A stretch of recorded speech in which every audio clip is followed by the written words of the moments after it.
Lots to talk about, that's for sure.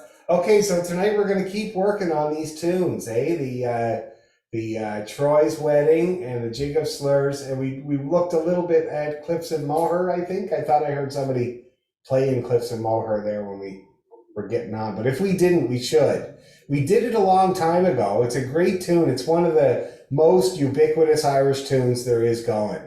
And so we should review and get it back, the Cliffs and Moher. And then we should think about some reels because that's three big jigs there. All right, let's start off with a warm up.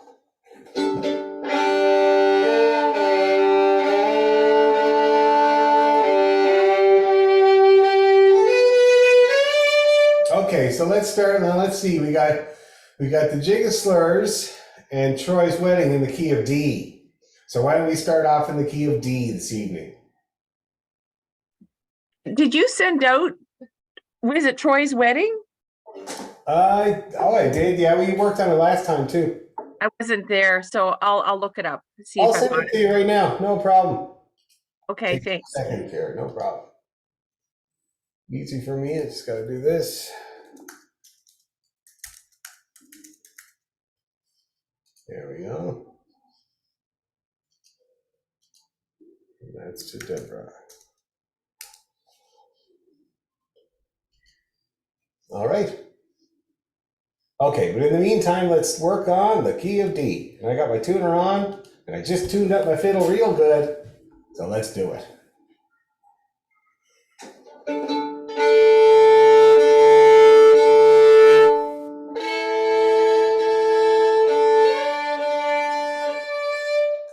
D major. So we do an octave and a half. Start on the D, go up to A, go down to A. Ready? Slow.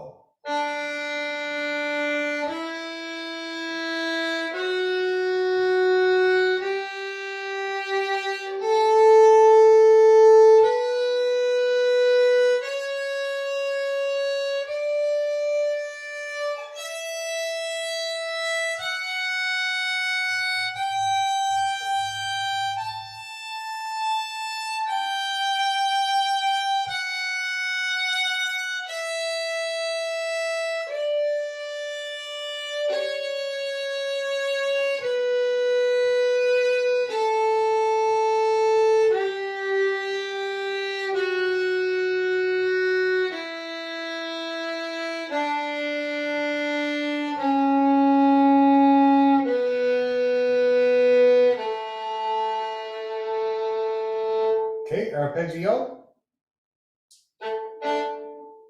Ready, arpeggio.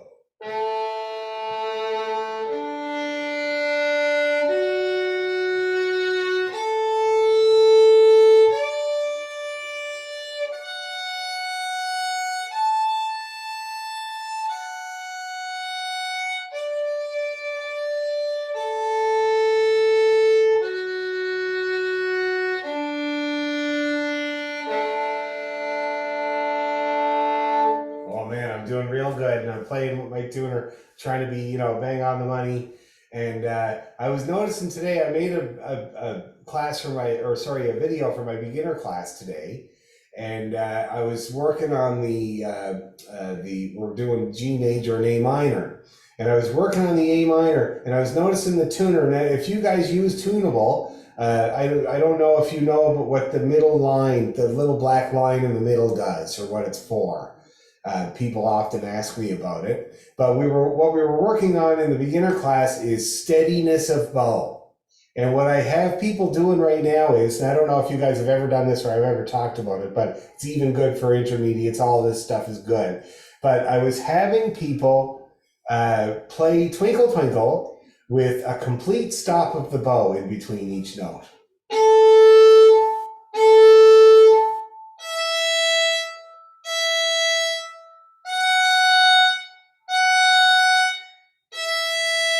Really hard to do, really hard for most people. Now, it's not hard to do, it's hard to do for the whole tune. People lose patience, they string it together, and the whole point of the exercise, there's 2 points to the exercise. The first point being that the reason that you do it in the Suzuki is that you get the choreography happening between your left hand and your right hand. So your left hand moves first. Your left hand has to move first. Otherwise, it gets messy and overlappy like this.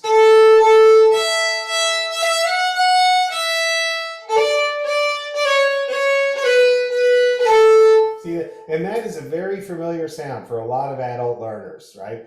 And it's because when you move finger and bow at the same time, that's what you get. When you move finger first, it's clean. Everything you do is clean. See that? So that's the point of the exercise. But the other reason you do the exercise is to work on starting and stopping your sound with your bow, because a lot of people have trouble starting the sound. It sounds like this. See that? So that's where I took about that much bow to get the note going. See that? And you guys know when you're playing jigs and reels at 90 beats a minute, you only have that much bow. So if that's going to be a crunch sound instead of a sound, that's kind of half of your notes kind of missing, right? So I'd like to get that early on. And so I was making this video of the twinkle twinkle with the dead stop, and I was watching the black line. The black line on tunable is meant to tune overtones, all right? So when you play your double stop, the black line will show you where it's leaning, okay? Now, it's not really that useful for people at say, the beginner level or even the intermediate level, because you guys are just still trying to sort of get on the same wall as the dartboard and you know, most of the time get on the dartboard, right? So it's more for people that are really trying to get bang on for whatever they're doing. But what it's really useful for fiddle players is that it's a bow smoothness meter, okay? So when you speed up and slow down with your bow, that black line will react. And you want it to be relatively smooth without a whole lot of jagged heart monitor look to it. Now I'll show you, I'll share my screen because I was just watching it there as I was doing that scale. Check this out. Make this really big. Okay, so here, I'm going to show you.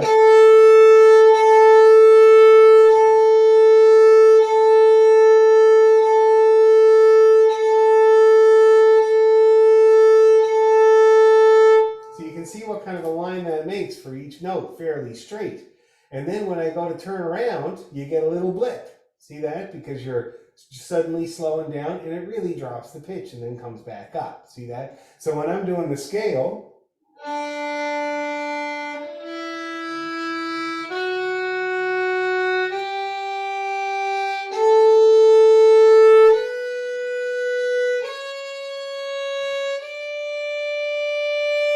you see what that looks like? That's what you're kind of going for. See that? When you have a hesitating bow,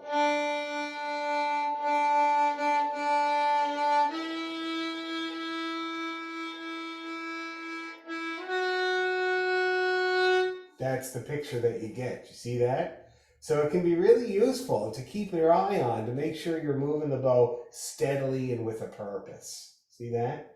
Okay. And then I was just kind of seeing how funny it was with the vibrato. Little sawtooth there at the end of every note for a vibrato. See that? Anyway, let's do it again with that in mind. Bow smoothness. Always good to work on. Oh, lost my tuner. Okay, D major, octave and a half. Ready, go.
arpeggio. Ready, go.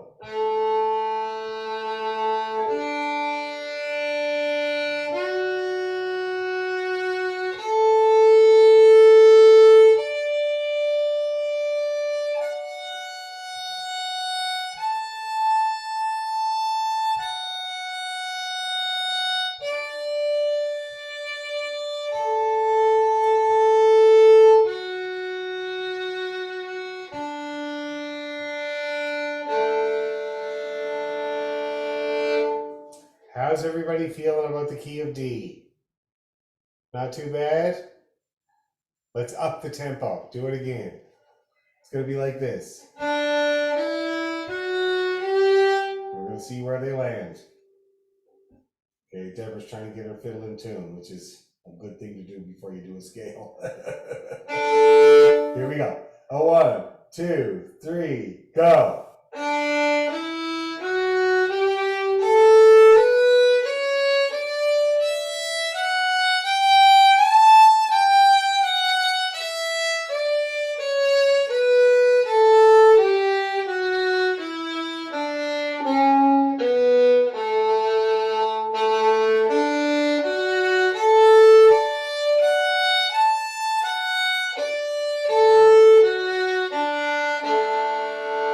We're going to do that one more. I didn't get 100%. Ready, 2, scale, go.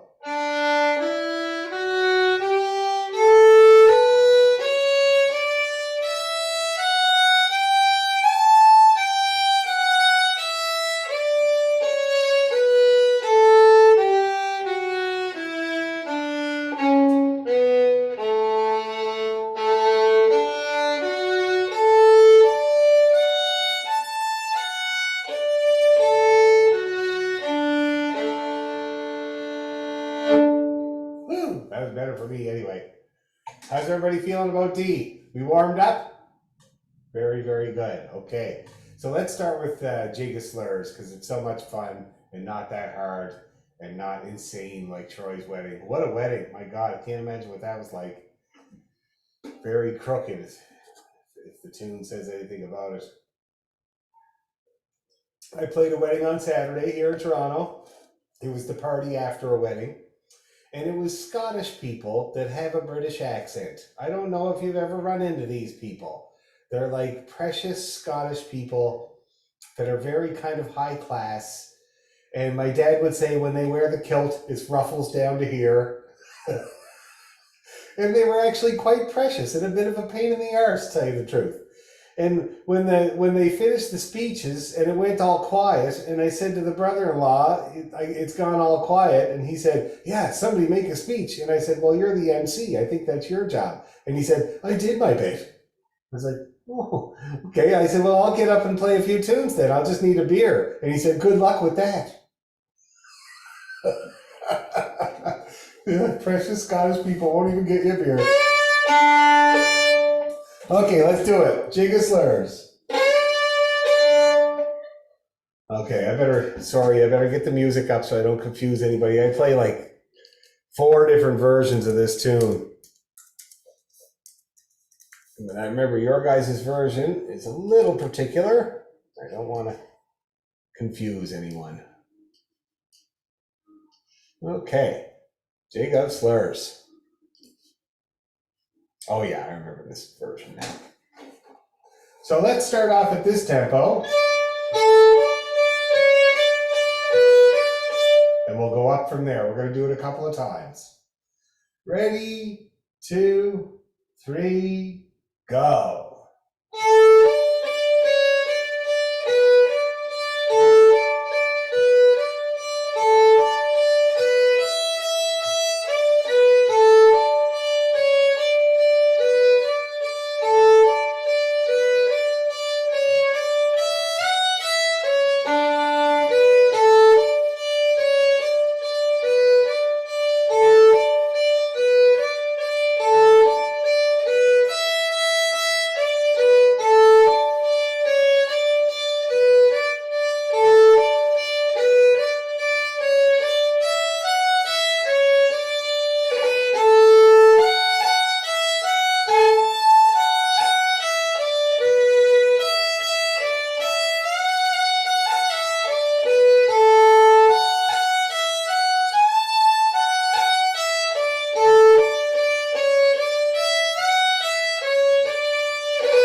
little breather here while I let Calada in. And I'm going to address any problems people might be having. Are people having any problems? It looked great. Everybody looked just happy as anything, just going along there. But anybody having problems? Yes, Deborah. And then Susan. So I have, I think, an older version here. And we had in the, when it goes over to the G signature, key signature, in the second bar, I have it, the notes change a bit. Did we change the notes up? Or are we still playing the way it's showing So on the here's what music? we got here. And we, like my version has changed notes too. I remember changing the notes. Hi, Calada. How you doing? Nice to see you. Anyway, so in that part, which is 1, 2, 3, 4, 5 lines down, the second bar is AGFGDB. So AGF, girl, dog, Bob in that bar. Okay. And it's the same thing, the bar below. Same lick. AGF, girl, dog, Bob. But that's the only changes we made to this particular version. Okay. Susan, what are your problems? On the fourth line, third bar, what are you playing there? Are you playing it as is? I think so. Oh, you're saying third line? The fourth line, third bar. Yep, that's I'm playing it That's the way. it. Okay. Yeah. Okay, good. So that means there shouldn't really be anything in the way of going faster, right? Everybody else is silent, so let's do it. So let's see about this here. That's a nice tempo and a nice feel. They call it the stately pace there in Ireland. So let's do a little stately pace jig of slurs. Oh, 1, 2, 3, go.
Now, did anybody notice the jump in tempo for the last time through? Yeah? Was it okay? Did you handle it okay? Oh, that's great. So I'll just tell you how fast that was now, just to give you a reference for practicing. And I'm going to guess at 85. Let's see here. Oh, it had to be 105. It was a little faster than 85. I think it was more like 87. We're on the road. We're on the road. Now, I have one person, I was teaching him this morning, and he's out of Chicago, and he's really trying hard to break that insurmountable gap of 100 to 110. And he's really close, eh? And that's the thing. That's the getting over to that tempo where you can actually play that tempo is really like that. It's like, you know, you climb a mountain and sure, that's hard, but the last 10 feet of it is really hard, you know? And that's what he's gone through. And so what we're doing is to improve that, we're pushing it. We're trying to push it to the point where he can't do it. And then we go and we see what went wrong. See that? And that's why Zoom is so great, because he does it along with me, and I have no ability to slow down and accommodate him at all, right? Because I can't hear him. He's muted. So I'm playing and I'm watching him, and I can tell where he's having trouble and what's going on. Usually it's connecting notes between phrases, things like that. Anything that makes you wonder, anything at that tempo. Or the bow, you know, and then I can see what's going on. And then he reports back to me, and we try again, try to tackle those things on the slow and do it fast. And so this morning, he managed to get, what tune is it now? I think it's the Sligo Maid, and he had it up at 105. So it's a huge accomplishment. See that? And this is how we did it. We just amped up, and then we push it until the point where you can't do it. And that's what tells you. It's the canary in the coal mine. It tells you what is holding you back from getting that tempo. All right? Now that you've had a rest, shall we try just that? Yes, Susan. I figured out why I was not playing that. When we're playing in that, if you go down to that fourth line, I seem to, my fingers seem to want to do the third bar of the second line instead. Oh, okay, well. I'm just replacing it. Yeah, well, you know, you can always just claim that you meant to, and then say what, you didn't like it, you didn't think it was cutting edge and cool. But anyway, you just try to get it on the next attempt, Susan. That's the best thing. And when you're going 100, any mistakes you leave in the rearview mirror, and the next time around you try to get it. Okay. Now I'm going to put my metronome up at 95. And I'm not going to, you guys are not going to hear it. It's just going to be me, but you can trust me because I'm real good with the metronome, and I'm going to keep her at 95, and we're going to try it. And then I want to hear what went wrong. If anything went wrong, maybe nothing will go wrong. Maybe it'll be Brillo. Maybe Riverdance will be calling you for an audition. Let's see what happens. I'll count you in.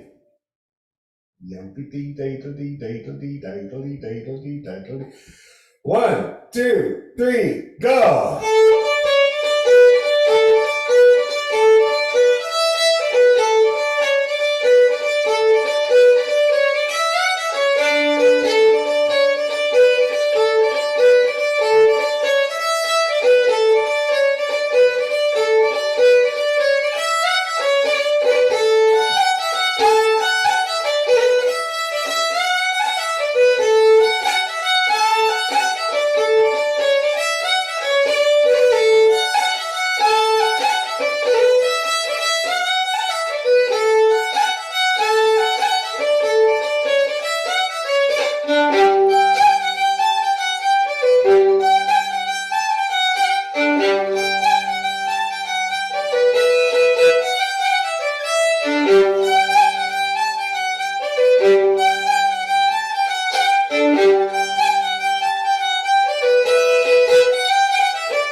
that didn't look too bad. That's all I have to go by.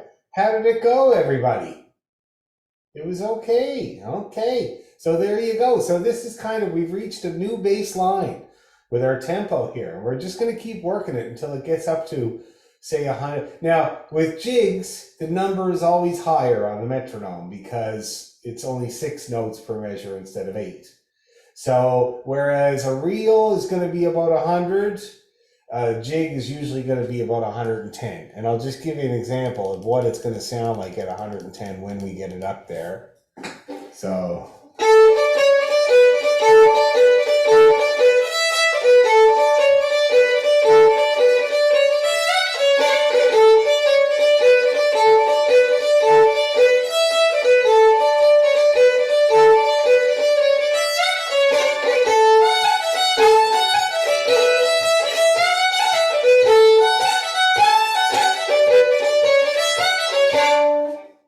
Right on, Ann. How did you do there?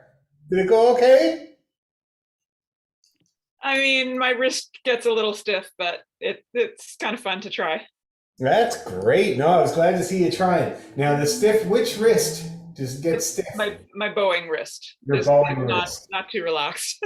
Yeah, and unfortunately, that's an instinct when the tempo goes up. Unfortunately, the right arm feels like it has to get tighter. I've never understood why, but it's definitely an instinct, so you got to try to fight it. Now, the best way to fight it that I've found is to try to breathe, because tension is usually caused by holding up that breath, eh? And you don't realize it, of course. We're not brass players like Jennifer, where the first thing they do before they even touch the horn is a half hour of breathing. We don't do that. So what I found useful for adult learners is the next available down bow, exhale. And that gets the cycle of breathing started again. And it allows you to loosen up this here. Okay? But it's a hard one. And that's exactly what the guy from Chicago was working on. Before he even played a reel for me, he showed me all of his bow push-ups. See that?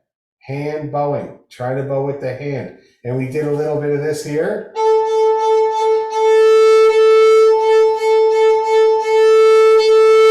See that? To get the hand doing the bowing rather than the arm.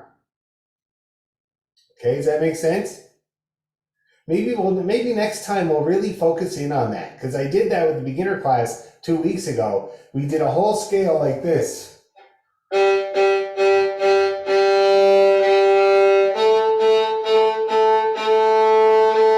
Really strict, and that's the thing, it's really hard to do. Most people start off really good, you know, and then by the time they get halfway through the scale, it looks like this.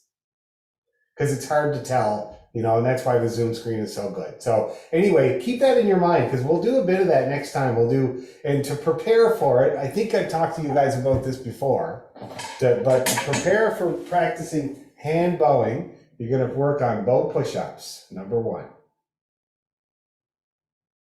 Because bow push-ups are how I do my hand bowing.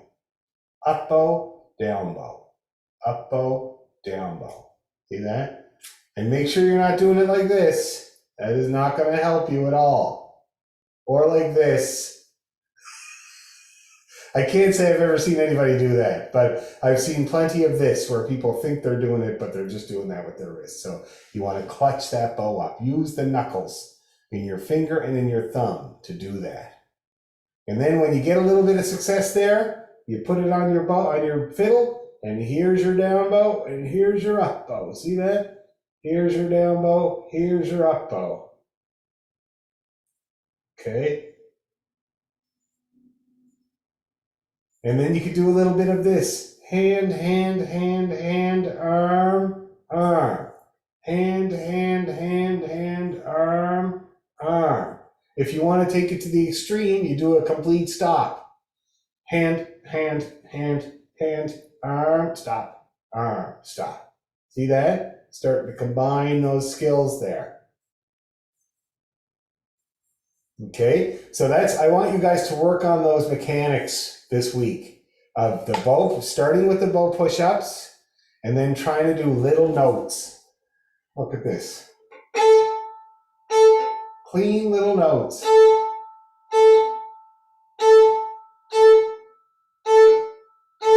There are many ways to do that. You can also do this. I think I had you guys doing that before. Little circles in front of your nose. Different parts of the bow feel differently. That feels so bouncy. That's really good there. Those are good ones there. And you're just trying to do this here with your bow hand to make those little notes. Okay? Play around with that this week, and we're going to do some work on that next week. Okay, good. So, and our goal is going to be 100 is our goal. I just showed you 110, but don't worry about that. 100 on the metronome is our goal. Okay? Playing with the metronome is hard. If you don't find it easy to do, don't worry about it. The best thing to do is put the metronome on, feel the tempo,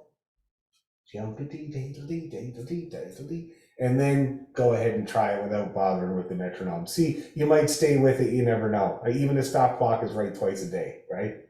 That's why the windshield wipers in the car are always in time with the music at least twice during the song. Okay, Troy's wedding, up in the game. Would you mind playing it Oh, no one problem. time through? Just sorry, I'm No problem. I love this just tune. slow it up. I've never minded playing it in my life. Well, except for when I was a kid, my parents would tell me I had to. That's a different story. Power struggle. Okay, Troy's wedding, yeah, and it's a 2-pager, unfortunately. Okay, so I'll give it a little go here. And I'll try this kind of a little bit more up tempo to give you an idea what it should sound like when we get it up there.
That's her. Now, I had a couple of takers.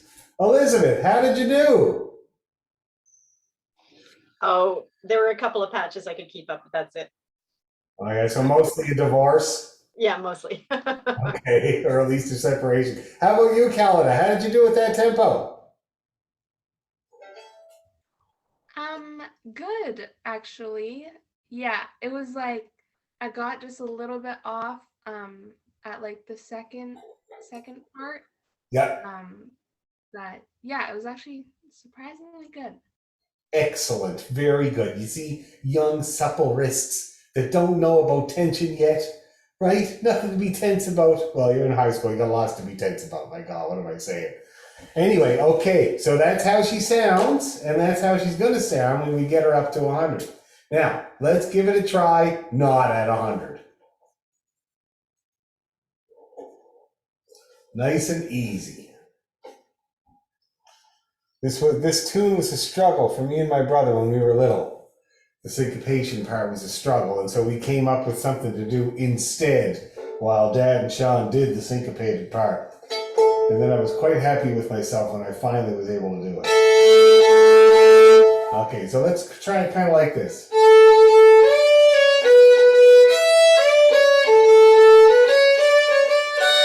1, 2, 3, go.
smoother. Now, it looks pretty good. And what I'm seeing that I really like to see is during that syncopated part, I'm seeing third finger staying on the fiddle. And that's really the best way to get through that part.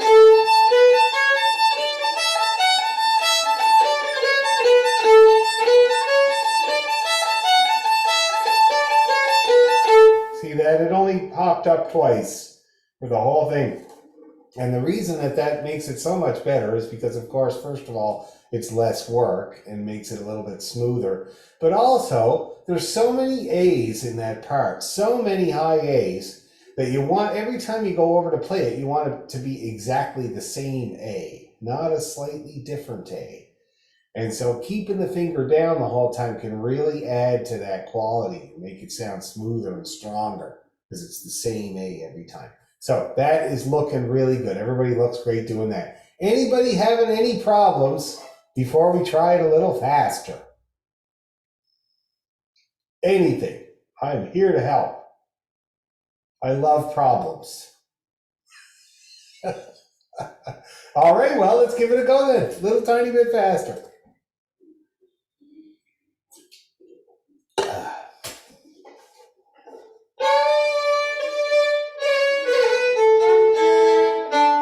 Okay, so kind of like this. 1, 2, 3, go!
Okay. Oh, poor Tiff. It's all right. It's all right. Now, That tempo, just to let you know, whatever your success point at it was probably about 85, but I'm just going to check. A little faster, so 87 again. So that seems to be kind of our baseline there. 87 is what we were doing, okay? And so you can just work with that. It's definitely going to work for you for most people, hopefully. And it'll be a safe practice tempo, and then we'll try to increase it, okay? Now, the Cliffs of Moher. Great tune. Very well-known tune. We're going to give that a try. Get it out while I tell Sylvia to get off the YouTube. She did all of her homework and everything, so she's allowed, but not anymore.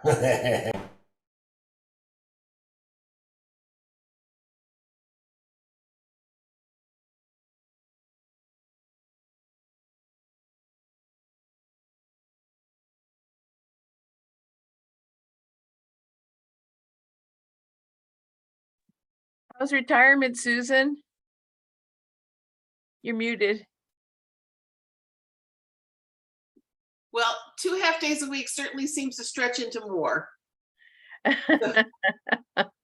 Yeah, I should be heading into half load next year, but we'll see. They like it because they can pay you for that, but you Yes. end up doing a little bit more than what you think you're going to do. Yeah, I'm assuming so. I'll be paid half the salary, but I'm pretty sure I'll still do pretty much the same except teaching, but everything else will be the same. So anyhow. All right, Cliffs. My wife is an administrative assistant for the Hamilton Symphony, and she's actually enjoying it. It's interesting. She took the job in Hamilton as assistant librarian years ago now, and it was before she got her job in Kitchener-Waterloo. And it was a good job because she actually is a librarian. All of her assistantships at university were all librarian. At Memorial and at Bowling Green, you know, that the second biggest record collection in the world, which is at Bowling Green State University, second only to the Smithsonian. She was working for that collection. I knew the guy very well, Wild Bill, who put together all those records. And so she was always a librarian. So somebody offered her the job in Hamilton. She was like, this is no brainer. No, I love being a librarian. No problem at all. But she was the assistant librarian. And the main librarian is a complete idiot. Doesn't know how to open a PDF. Doesn't know the difference between a PDF and a JPEG. Cannot deal with things by text, a phone call for everything. And she usually just doesn't do this stuff. And then on a Sunday night, calls Jennifer and says, can you do it? So it was not very pleasant. And so the opportunity came along to become an administrative assistant, which means dealing with agents and putting together contracts and stuff. And she took that job because it meant that she didn't have to deal with the other one anymore. And she's much happier, even though she's not doing the librarian thing. You know, it's funny how that goes. But for the longest while, she was doing both and getting paid for one, which is not very cool. But anyway. Librarians today are not like they used to be. They're getting master's degrees and they're getting all technology. It's completely not from the past. Yeah, it's a big job now. It's a huge job now, librarian. It's like a very specialized thing. And we know one that Jennifer went to school with, and she has a PhD to be a librarian. And she is in LA, in California. But anyway, so there you go. It's a highly skilled thing. Okay, Cliffs of Moher. Let's go not too fast. About that fast to start off with, okay? I think the YouTube's done. Ready, go.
Love this tune. How's everybody feeling there about it? Is it okay? Dan, Awesome. I'm having an issue in the last line. I just have to really practice it, but keeping my second finger from straying into the, E string. yeah, Okay. that's really, really messing me up. Let me show you something. When I put down in a situation like that, when I put down the second finger, actually most of the time when I put down my finger, it's like say on the A string, it's actually on the A and the D string. Okay. Right over. See that? Right over. You can see here. That's where I would normally put it. Oh, okay. And then you still have lots of power to Yes. press harder to get up into it if you need to, but you're not going to come anywhere close to that string. See, lots of room there. Lots of room. Because the E string is finicky like that, eh? It's really, really tight, and all you got to do is touch it a tiny bit with that other finger. So I just get it right out of the way altogether. Okay? Good point, though. I'm sure other people have the same problem. Any other problems like that I can help with before we go fast? No? Okay. And then I'm sick of jigs. Next, we're going to do hornpipes, I'd say. Because I don't think we've done a whole lot of hornpipes. We've only done a few. And I've been really getting into them lately. They're awesome tunes and barn dances too. But anyway, so we'll do some hornpipes next time. Cliffs of Moher a little faster. Oh, just 1 second. I got to put a stop to this YouTube. It didn't stop.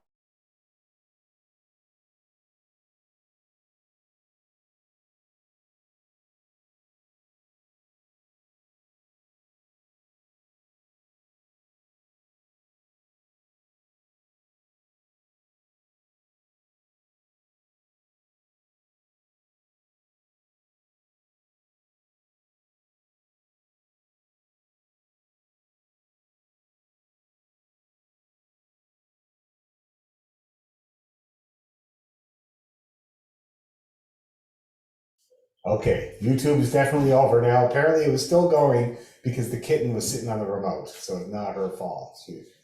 The kitten really wanted to keep watching YouTube. Okay, a little faster, shall we?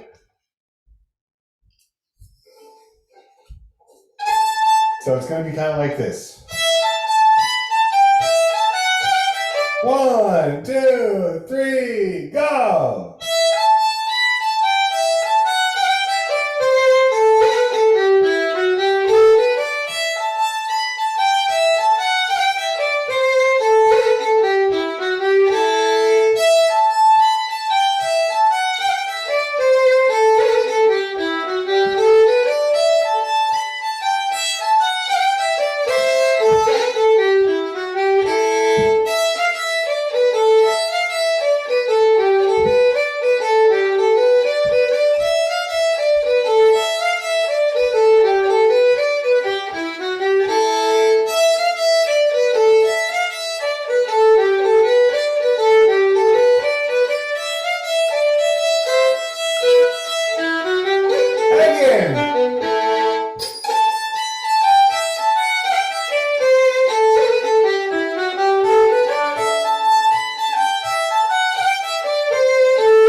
clip. Everybody looked fine. Like they were having fun, actually. It's great. Okay, now for hornpipes, I'm wondering what we might have done in the past. Does a tune called The Home Ruler ring a bell? How about one called Kitty's Wedding? Oh yeah, Calada, did we do that one time maybe? Yeah, I think we've started those too, yeah. We started them. Okay, so we'll resurrect them. Yeah. Let me just send everybody the music. Here. Home ruler. Home Ruler. Home ruler. Yeah, I do remember doing it. I think we did do it. Oh my God! I put in Home Ruler in my search engine, and I got nothing but receipts from Home Depot. Let's see here. Home Ruler. Okay. My Home. That's a great name. Okay, so I'm just going to send everybody Home Ruler. Oh yeah, I sent it to you all before, but I'll do it again anyway. Deborah, Sue, Canada, Elizabeth, Susan, and Pearl on there, just in case. Okay, so I just sent out the Home Ruler. Now these two tunes, the Home Ruler and Kitty's Wedding, always go together. Home Ruler. I'll just play it to remind everybody how it goes. It's really easy too. It's not a hard tune. The hardest thing about a hornpipe is never the melody. I mean, a few of them are tricky. Like a few of them have tricky melodies, but usually it's the feel. To get the feel right for a hornpipe seems to be the big challenge. And it's like a shuffle-based type of feel that's going on there with a hornpipe. And the shuffle is it eludes a lot of people. But let me show you. I'll just play the two tunes. So the traditional set is Home Ruler followed by Kitty's Wedding. So I'll just play that for you so you get the sound of it.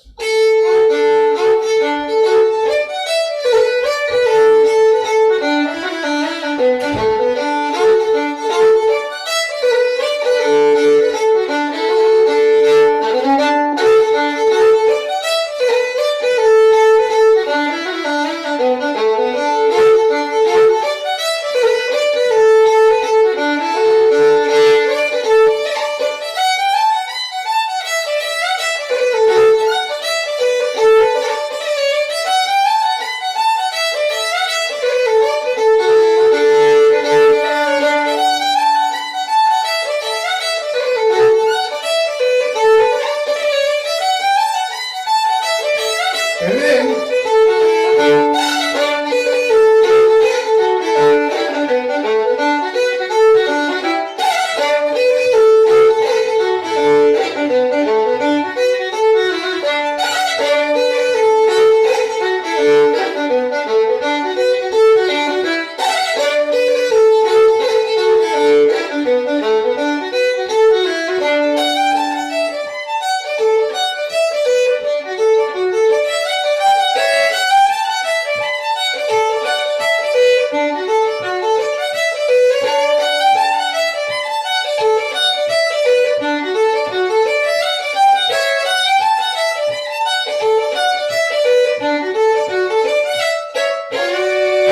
two great, very well-known Irish tunes, the Home Ruler and Kitty's Wedding. So let's start with the Home Ruler. We're still in D, which is just great, isn't it? And it's not hard, like I said, this tune. Let me just, before we resurrect it, because I know some of you guys have done it in the past, some of you maybe have not, or forgotten it. So I'm just going to break it down here. We got the first phrase.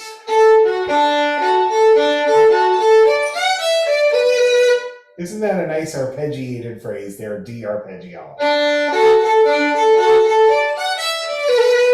And then we got the second phrase. And it reminds me of our I can't remember what song that is, but very similar to that. Okay, so.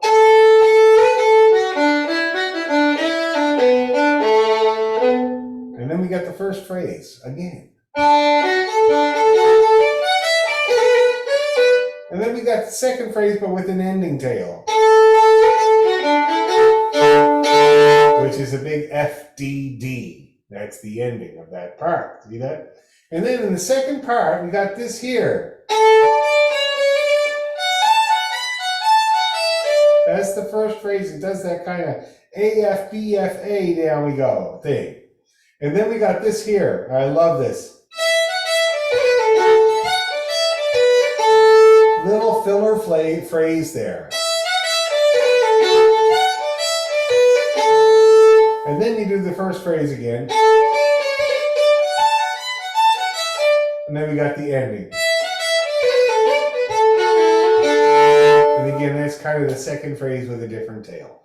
And that's how she's built. Okay? Shall we go ahead dead slow? Bring it back from the brink of extinction. Okay, so let's go kind of like about this fast. 1, 2, 3.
Nice thing about hornpipes is that they don't even go fast at the top speed.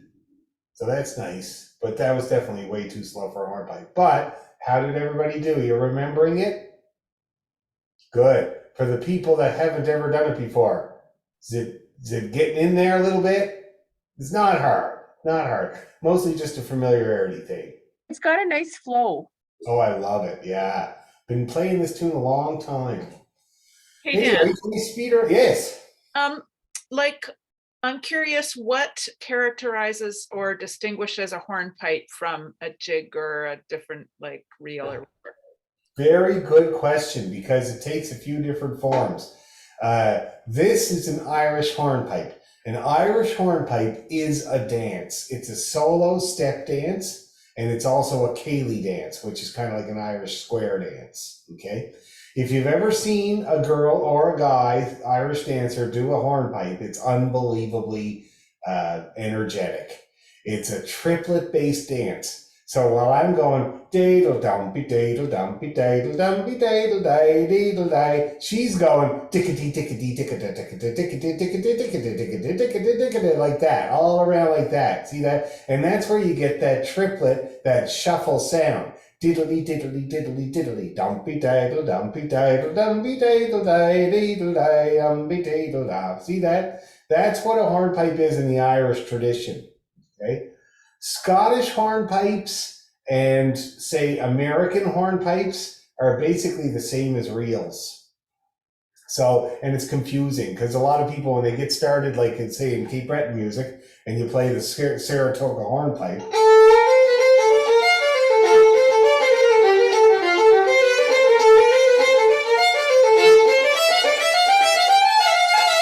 that's just a really fancy reel, you know? So it gets confusing. But in the Irish tradition, the hornpipe is a dance, and it's a shuffle-based rhythm. Dumpy daddle, dumpy daddle, dumpy daddle, daddle, da, like a swung rhythm. See that? That's what differentiates a hornpipe from a jig or a reel.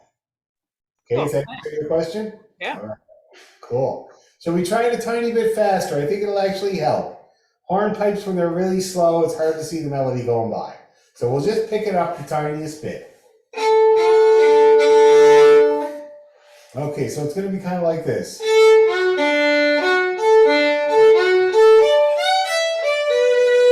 1, 2, 3.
looking great.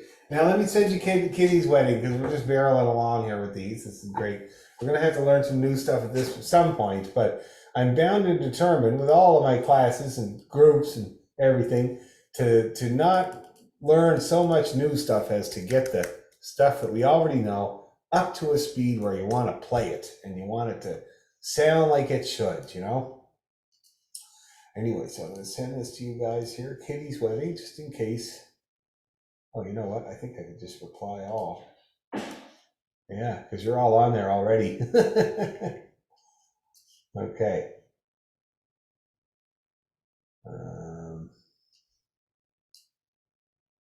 There. I have sent it. In case you don't have it, you should have it now. And I'm going to get it up on my screen. I'll play it for you. Oh, I've already played it for you. So we'll just try going real slow. Now, the nice thing about Kitty's wedding is that it's like 2 phrases. The entire tune is only 2 phrases.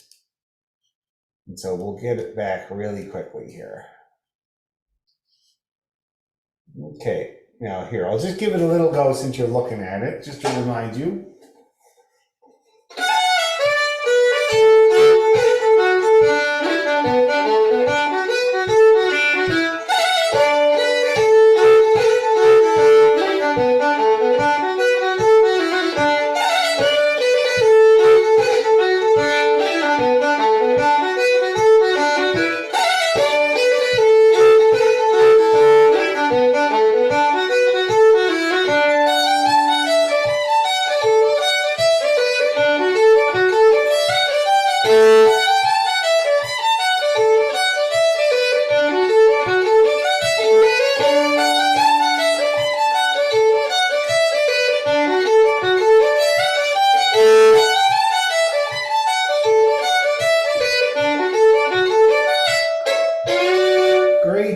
Great tune, but very repetitive. You can hear in the second part there, it's just the same phrase over and over. See that? And it's a big arpeggiation as well. Okay? So let's go slow. See if we can just play it, read it if you need to, or play. Dan, Yes. I'm sorry, I didn't get it. It didn't come through for me. Oh, okay. Hold on. I know why.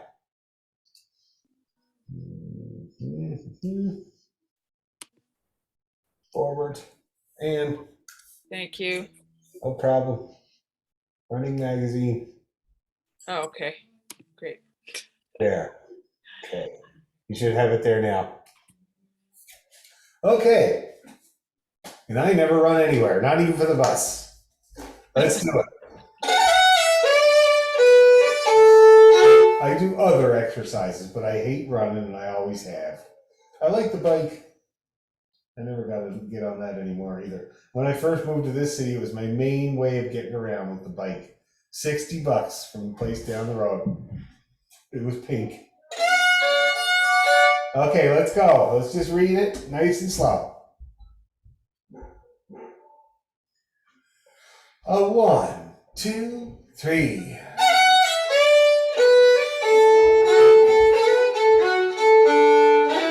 It is now. Yeah. You can get ready.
tune, and it's a great practice in the key of D, that's for sure. Anybody having any problems? Didn't look like it, looked just fine. Okay, let's try her one more time a tiny bit faster, and then we're gonna leave it for tonight. I've worked you guys really hard. And so what you can work on these two hornpipes for next time, and we're going to put them together as the traditional set that they are, okay? And we're going to try to get it to the right tempo, and we're going to talk a lot about the feel of a hornpipe, because for a lot of people, it's a very elusive thing, getting that swing. I mean, when I was doing my jazz diploma, I remember that the boys used to talk about people that can swing and people that cannot yet swing. And I was one of those people for my whole first year. And finally, in the second year, I got included in that first number. And it all had to do with the way you hear the music, the way you feel the music, and letting it come out that way. And we're going to talk about it, okay? So let's try Kitty's Wedding just a tiny titch faster, and then we're going to call it a night. We played a lot of music tonight. It's really good. So it's going to be like this. 1, 2, 3.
Guys, that was a lot of fiddling tonight. Thank you very much for being up for it, and work on those hornpipes, and we're gonna get hornpipey next time. All right. Thanks, Dad. Thank you. Guys. I'll Thanks, send Sandy. you money. I owe you money. I'll send Oh, it. night, awesome. everyone. I'll take it. I love money. See you guys.